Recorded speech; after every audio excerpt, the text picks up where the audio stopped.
As the world celebrates the 35th anniversary of the timeless holiday classic Home Alone, an extraordinary treasure has been unlocked. Rare, never-before-seen on-set interviews and behind-the-scenes moments featuring the iconic cast and creators who brought this magical story to life. In this exclusive deep dive, the curtain is lifted on a film that has shaped holiday traditions for generations.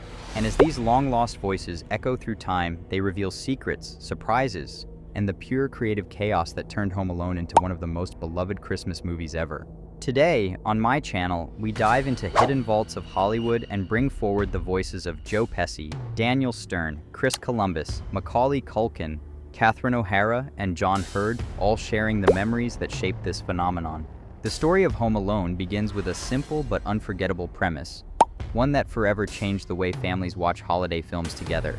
As Catherine O'Hara, who played the frantic and guilt-stricken mother Kevin McCallister once described, the movie centers around a massive family preparing for a Christmas trip to Paris, a house overflowing with kids, cousins, and chaos. 11 to 12 children running, screaming, and racing through the two-story suburban home in Chicago, all while their exhausted parents attempt to organize passports, luggage, and transportation. In the madness of that morning rush as the family storms toward the waiting airport vans, an older cousin performs a rushed head count and makes the legendary mistake that sets the entire film in motion. Meanwhile, as the family boards the plane, parents in first class, children in coach, Catherine O'Hara's character begins to feel that something is wrong, something missing, something familiar yet unspoken, that maternal instinct, that nagging dread that won't ease, and suddenly the memory cracks open like lightning. Kevin, her youngest, left behind alone, back home. That scream, that realization, that legendary moment became one of the most iconic scenes in holiday movie history. While the McCallister family flies off to Paris, young Kevin McCallister, played by the brilliant child star Macaulay Culkin, wakes up in a quiet, empty house. No siblings teasing him, no parents yelling, no cousins stealing his food. For the first time in his life, silence, freedom, and then fear. But as the story unfolds, Kevin transforms from a scared little kid into the clever, courageous heart of the movie, ready to defend his home from two criminals terrorizing the neighborhood. Those criminals, of course, are none other than the unforgettable Wet Bandits, played with hysterical perfection by Joe Pesci, Harry, and Daniel Stern, Marv. In the newly uncovered interviews, Pesci explains how his character first appears as a police officer, calm, polite, smiling, pretending to check in on the family's holiday safety. But behind the badge lies a cunning thief casing every house in the neighborhood.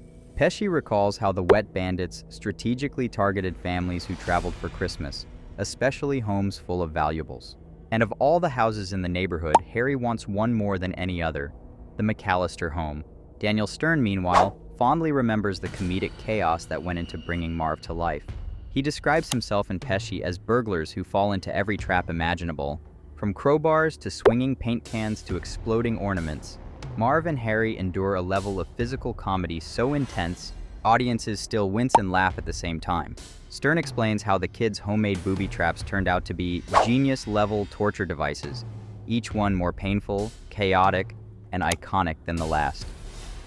One of the most outrageous injuries Stern recalls is the iron scene, when Marv pulls a cord and an entire iron slams into his forehead, leaving a perfect imprint.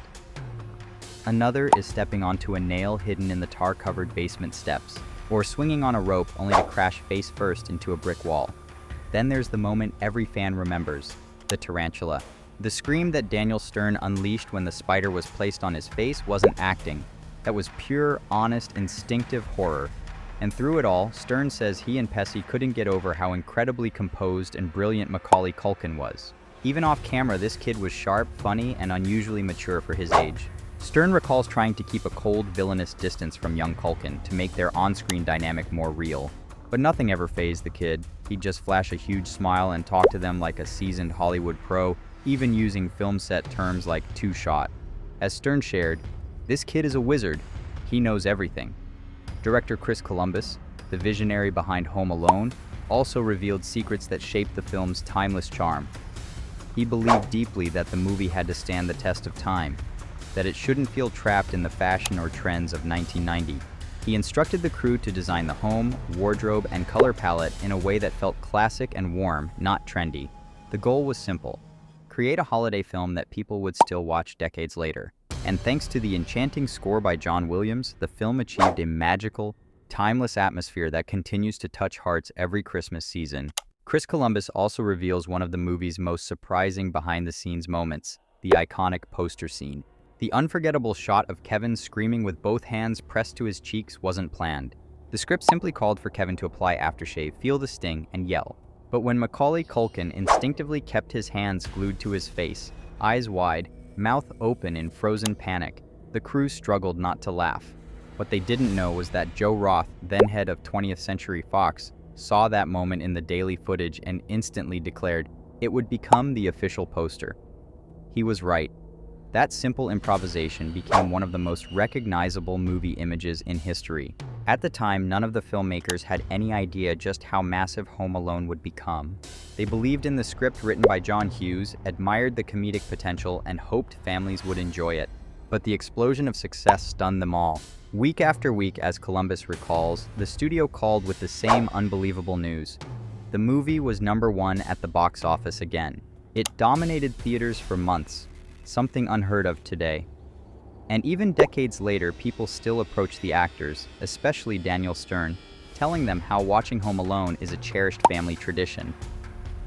One of the most touching reflections comes from Catherine O'Hara, who speaks fondly of her role and how special it feels to be part of a film that families revisit every Christmas. The guilt, panic, and heartbreak of her character's journey, combined with her desperate determination to return home, gave the movie an emotional backbone. And she too hoped the film would become a classic that families watched year after year. Meanwhile, John Hurd, who played Peter McCallister, often said that one of the biggest surprises in his career was the overwhelming positive reception to the movie. Fans would approach him, telling him that Home Alone brought their families closer, made their holidays joyful, or reminded them of their childhood. He found it surreal that strangers thanked him simply for making them laugh every holiday season. At its heart, Home Alone succeeded because it blended comedy, chaos, and emotion so perfectly. It offered slapstick humor that delighted children, heartfelt moments that moved adults, and a message about family, bravery, and forgiveness that resonates across generations. And the creators behind the movie knew exactly what they were doing. As Columbus put it, it should be funny, but it should also be touching. The 35-year legacy of Home Alone continues to shine bright. New generations discover it every year, and the magic never fades. Whether it's the unforgettable scream, the booby traps, the heartfelt reunion, or the sheer charm of a little boy defending his home during the holidays, this film has become more than a movie. It's a tradition. And today, with these rare interviews unlocked for the world, fans can rediscover the heart, humor, and history behind the film that changed holiday storytelling forever.